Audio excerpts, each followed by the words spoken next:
manipulação dos índices de liquidez corrente. Então esse será o tema do vídeo de hoje.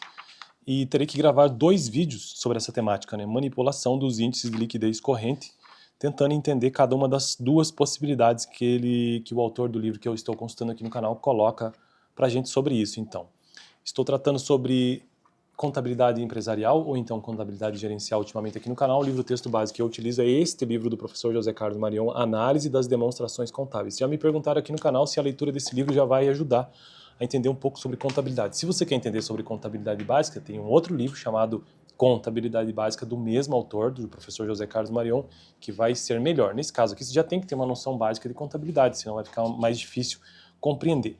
E este livro, ele traz, claro, tudo que a gente precisa saber de forma bem básica sobre demonstrações contábeis e suas análises, ou então análise feita sobre essas demonstrações contábeis para que auxiliem na melhor tomada de decisão possível para quem é dono de empresa ou mesmo para o contador que auxilia o dono de uma empresa.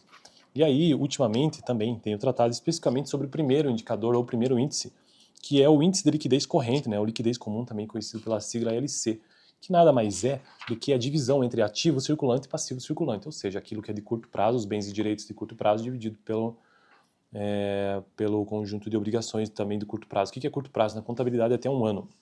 Então, ativo circulante por passivo circulante.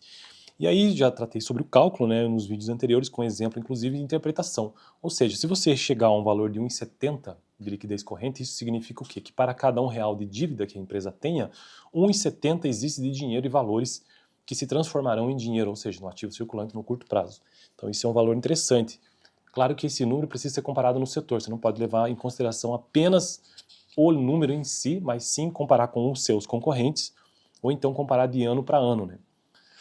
Então hoje vamos ver manipulação dos índices de liquidez corrente, já sabendo o que é essa liquidez corrente, se a empresa tem capacidade de pagamento, porque esse índice, né, liquidez corrente, tem a ver com capacidade de pagamento no curto prazo, por isso que usa o ativo circulante pelo passivo circulante. E aí manipulação então dos índices de liquidez corrente diz o seguinte: a liquidez corrente é o indicador mais importante da situação financeira da empresa, então ele está em top 1, né, sobre situação financeira da empresa. Conseguirá a empresa liquidar seus compromissos no curto prazo? Então, quando eu vejo esse indicador numa empresa, liquidez corrente, eu já quero saber, será que essa empresa consegue pagar suas contas no curto prazo? É esse indicador que vai me dizer.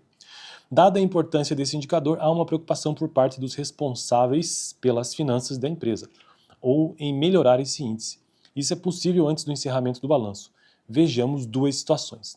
Então vamos para a primeira situação, e eu apenas quero mencioná-la aqui, porque não vai dar tempo de eu tratar nesse vídeo, porque eu estou com muito pouco tempo, e aí, como é um assunto extenso, vou deixar para a parte 2, talvez até a parte 3.